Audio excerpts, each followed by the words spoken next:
Hey everybody, it is January 13th, 2010. Welcome to episode 23 of Round the Twist.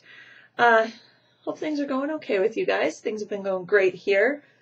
I've had a little bout of startitis. Just a little one. It's not bad. Not too bad. So let's dive right into what I've got on my needles. Still, the little anklet socks from my friend Sarah. Okay, right now it's a tangled mess, but that's because I've been taking it in and out of the bag. I've got the heel turned. I'm working my way out the gusset. I haven't really done a whole lot of knitting on these, just because I was orienting a new person at work and they're done with orientation. So, actually having to do my job is kind of cutting into my work knitting time. So that's okay. They'll get done eventually, and whenever they do, I will send those off to my friend. So that's one thing done. Those are still the Holidays pattern by Ann Hansen, and it's my Twist and Shout 3-ply hand spun, the leftovers from the pair of socks that I did. The Tangle the Oak cardigan that I talked about swatching for last week. I swatched. I got stitch gauge.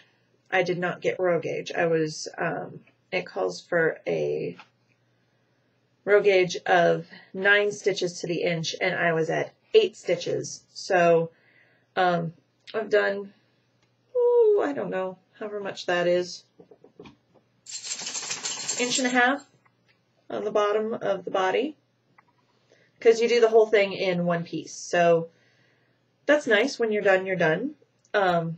Leave it alone, puppy. Sorry, Phoebe's getting nosy down here. It's out of the Rowan Felted Tweed in the Duck Egg colorway. I think it's colorway 173. But that's on hold currently because I want to do some math and figure out how exactly this row gauge is going to affect me. Because I thought I was going to have to lengthen it quite a bit, actually, for it to fit me better. And I know I'm going to have to lengthen the sleeves, but because I didn't get row gauge, I'm just going to have to sit down and do some math and work on that. And then, yay. What? You're fine. The Kittree sock. Remember this? Remember this monstrosity, this beastly thing that took me forever? Here's number 2. I'm hoping it goes faster. I finished the ribbing and got the setup rows done at Sit In It tonight down at Whole Foods. So I'm ready to work my way on the pattern and hopefully have these done for Mom before the end of the school year, so she'll be able to at least wear them this year, and then her last year of teaching, which will be next year before she retires. But that's coming along. That was about the easiest thing that I had that I could work on, that I wouldn't be distracted at Sit and Knit. Because you know how Sit and Knit goes. You take whatever you take along, you end up ripping out the next day. What? Get your bone. Get it. If you take anything hard, lace, no, don't do that. The bone isn't moving, puppy. Hang on a second, sorry. And now she's going crazy. Okay, wow. This is not going to be easy tonight. Phoebes, hey, stop.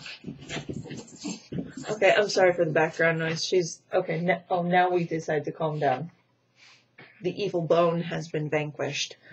But yeah, anyway, knitting at Sit and Knit, I always try to take something simple or something mindless along.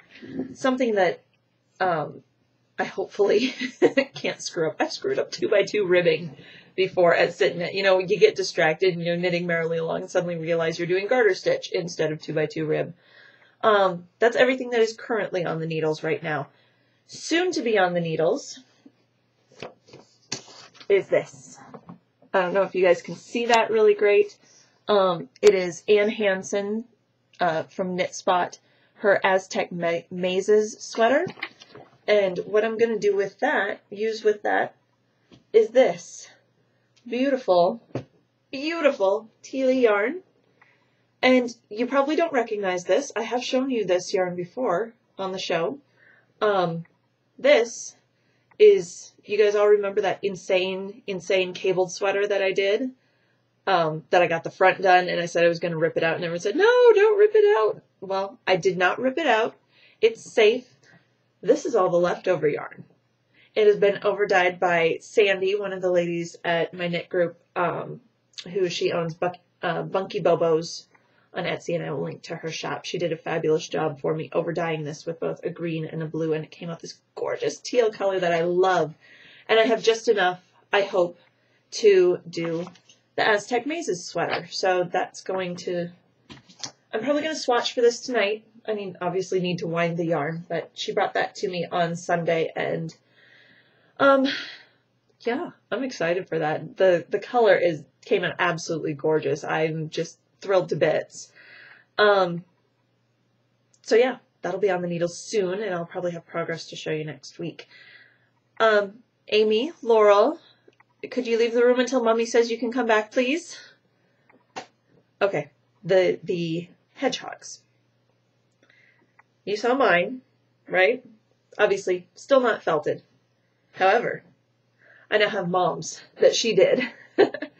So this one is for Laurel, and this one is for Amy. And they're going to be felted and sent along, and we have a couple of other surprises for them to go in with them.